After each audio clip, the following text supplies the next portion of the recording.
Hello friends, स्वागत है आपका हमारे YouTube चैनल मंदिर ही मंदिर में। आज की वीडियो में हम बताने जा रहे हैं शनिदेव व्रत कथा के बारे में और साथ ही इस वीडियो में आपको शनिवार व्रत की पूजा विधि के बारे में भी जानकारी मिलेगी, तो वीडियो को एंड तक जरूर देखिए। शनिवार का दिन न्याय के देवता शनिदेव को समर्पित है। शनि को कर्म फलदाता माना गया है, जो लोगों को उनके अच्छे बुरे दोनों कर्मों का फल देते हैं। अगर जातक की कुंडली में शनि की दशा शुभ हो तो व्यक्ति खूब तरक्की करता है। वहीं अगर शनि पीड़ित है तो व्यक्ति को तमाम कष्टों का भी सामना करना पड़ता है। ऐसे में हर व्यक्ति चाहता है कि उस पर शनि की कृपा दृष्टि सदैव बनी रहे। शनि को प्रसन्न करने के लिए शनिवार व्रत बेहद लोकप्रिय है। ये व्रत करने से सारे दुख, संकट, पीड़ा दूर हो जाते हैं। घरों में सुख, शांति, समृद्धि का आगमन होता है। आइए जानते हैं शनिदेव व्रत कथा के बारे में। कई हजारों साल पहले स्वर्ग में 9 ग्रहों के बीच में एक सवाल को लेकर झगड़ा होने लगा। ये सवाल था, आखिर सबसे बड़ा है कौन? सारे ग्रह खुद को बड़ा कह रहे थे। होते होते बात इतनी बड़ी हो गई कि सबके बीच लड़ाई होने लगी। तभी इस बात का फैसला करने के लिए सभी ग्रहों ने इंद्रदेव के पास जाने का फैसला लिया। वहां पहुंचकर सबने एक स्वर में उनसे पूछा, आखिर हम सब में सबसे बड़ा कौन है? इस सवाल का जवाब इंद्रदेव के पास भी नहीं था। इस बात को सुनते ही वो परेशान हो गए।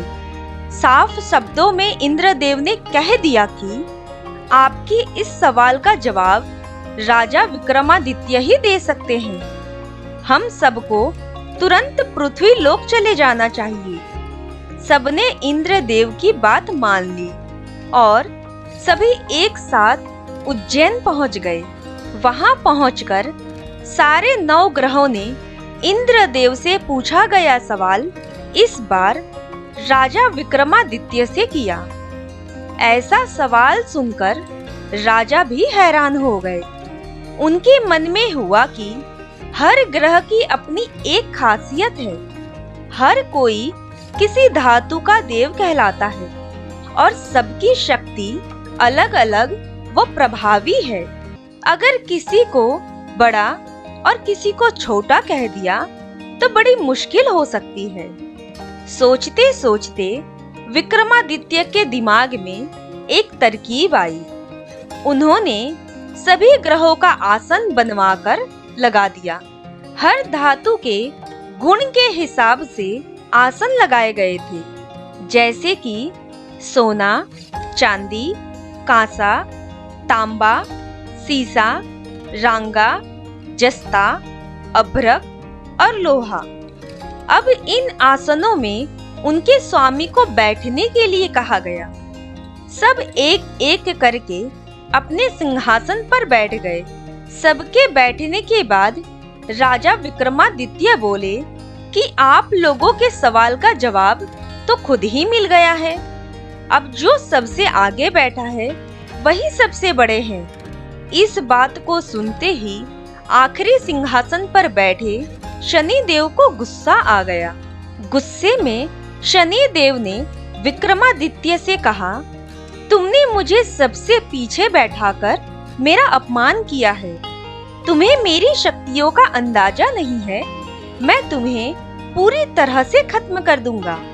उन्होंने आगे कहा कि सूर्य किसी राशि में 1 महीने, चंद्रमा किसी राशि में 2.25 दिन, मंगल एक राशि में 1.5 महीने, बुध व शुक्र 1 महीने, बृहस्पति 13 महीने ही रहते हैं। इन सब के मुकाबले मैं किसी भी राशि में 7.5 साल तक 7.5 बन के रहता हूँ। कई देवता मेरे प्रकोप से पीड़ित है। भगवान राम को भी 7.5 का प्रकोप झेलना पड़ा। इसी वजह से वो जंगल गए थे। रावण भी 7.5 की वजह से लड़ाई में मारा गया था। अब तुम्हारी बारी है। तुम भी मेरे प्रकोप से बच नहीं पाओगे। ये सब देखकर अन्य ग्रहों के देवता चले गए और शनि देव भी नाराज होते हुए आगे निकल गए। इतना सब होने के बाद विक्रमादित्य परेशान थे, लेकिन वो पहले की तरह ही अपनी जनता के लिए न्याय करते रहे। होते होते वो आनंद से अपना जीवन जीने लगे। पर शनि देव अपना अपमान बिल्कुल भी नहीं भूले थे। बदला लेने के मन से एक दिन शनि देव घोड़ा व्यापारी के रूप में उज्जैन पहुंचे। वहां पहुंचते ही उन्होंने खबर फैला दी कि उसके पास खूब तेज दौड़ने वाले घोड़े हैं। इस खबर के मिलते ही राजा ने घोड़े का ख्याल रखने वाले अश्वपाल को कहा कि जाओ उससे घोड़ा खरीद कर ले आओ। वो गया और देखा कि घोड़े काफी कीमती हैं। फिर विक्रमादित्य खुद गए और एक ताकतवर घोड़ा पसंद कर लिया। उसके बाद घोड़े की गति को देखने के लिए विक्रमादित्य उस घोड़े पर सवार होने लगे। तभी घोड़ा हवा में तेजी से दौड़ा और राजा को जंगल में ले जाकर छोड़ दिया। जंगल से राजा अपने घर वापस आने का रास्ता ढूंढने लगे। उन्होंने कई घंटों तक रास्ता ढूंढा, लेकिन उन्हें रास्ता नहीं मिला और वो भूख प्यास से तड़पने लगे। कुछ ही देर में उन्हें एक चरवाहा दिखा। उससे राजा ने पानी मांगकर पी लिया और पानी के बदले में उसे अपनी सोने की अंगूठी दे दी। उसके बाद राजा रास्ता पूछते हुए एक नगर पहुंचे। वहां सामने ही राजा को एक सेठ की दुकान दिखी। वो कुछ देर के लिए वहां बैठकर उस सेठ से बातें करने लगी। उसी वक्त सेठ की दुकान की चीजें बहुत तेजी से बिकने लगी। सेठ को लगा कि राजा उसके लिए भाग्यशाली है, इसलिए वो उन्हें अपने घर खाना खिलाने के लिए ले गया। घर पहुंचकर सेठ कुछ देर के लिए राजा को एक कमरे में छोड़कर बाहर गया। वहां राजा ने एक खूंटी पर हीरे का हार लटका हुआ देखा। तभी एक घंटी बजी और देखते ही देखते खूंटी ने उस हार को निगल लिया। ये सब देखने के बाद राजा बड़ा हैरान हुआ।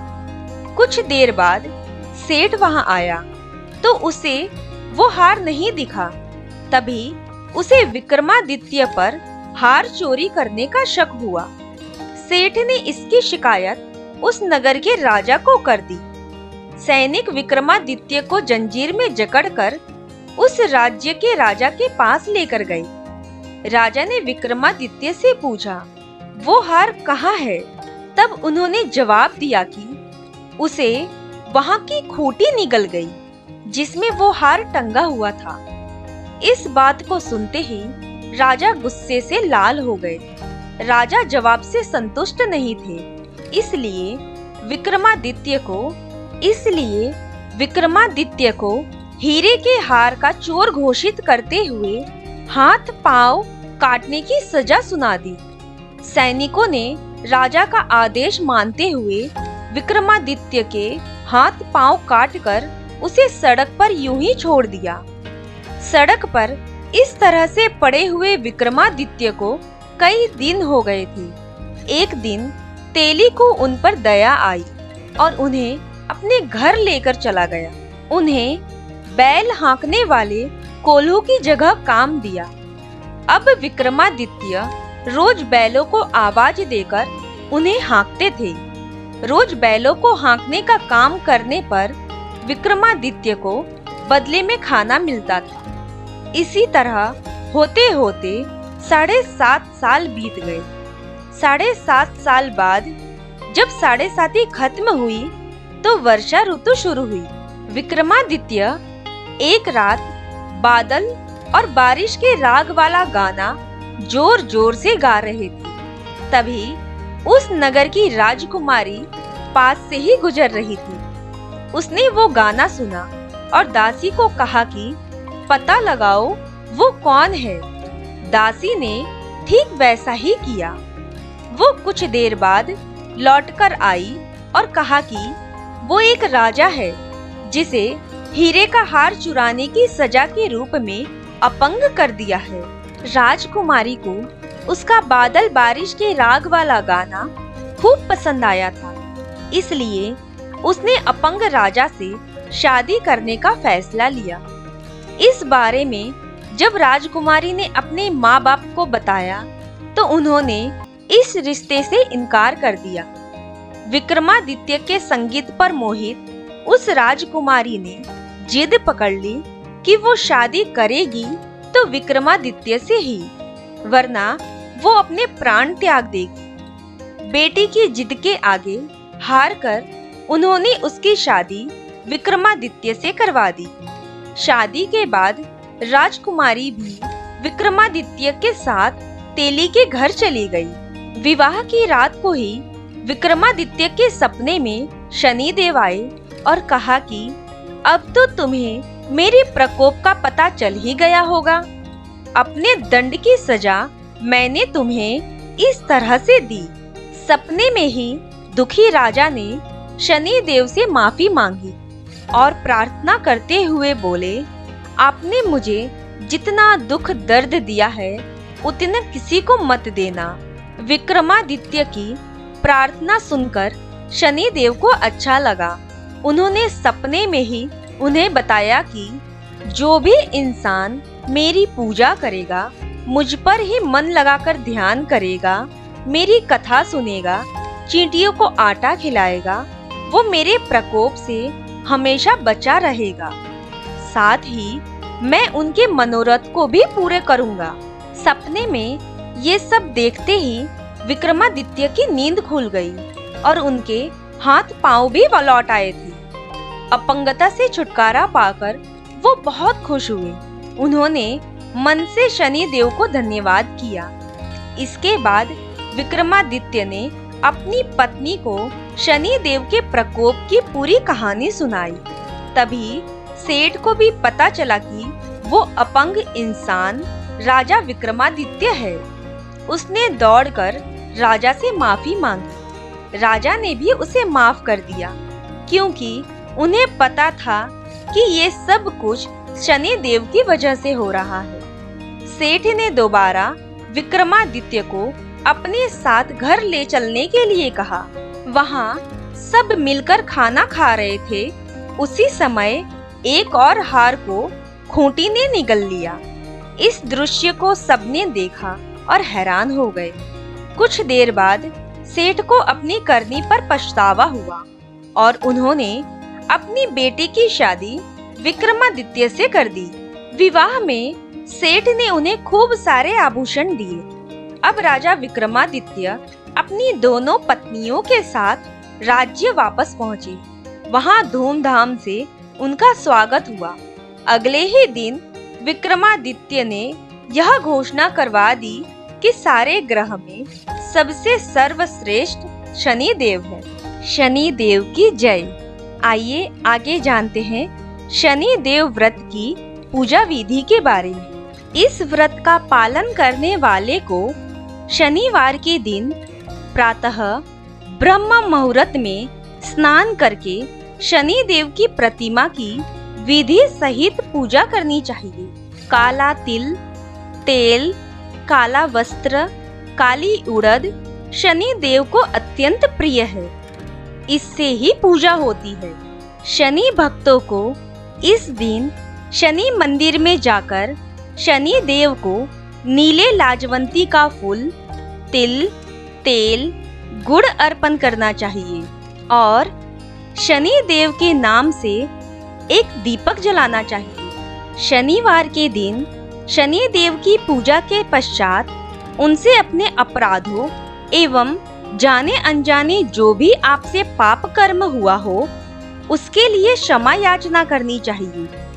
शनि महाराज की पूजा के पश्चात राहु और केतु की भी पूजा करनी चाहिए। इस दिन शनि भक्तों को पीपल में जल देना चाहिए और पीपल में सूत्र बांधकर 7 बार परिक्रमा करनी चाहिए। शनिवार का व्रत यूं तो आप वर्ष के किसी भी शनिवार के दिन से शुरू कर सकते हैं, परंतु श्रावण मास में शनिवार का व्रत प्रारंभ करना अति मंगलकारी होता है। पूजन के दौरान शनि देव के 10 नामों का उच्चारण करें।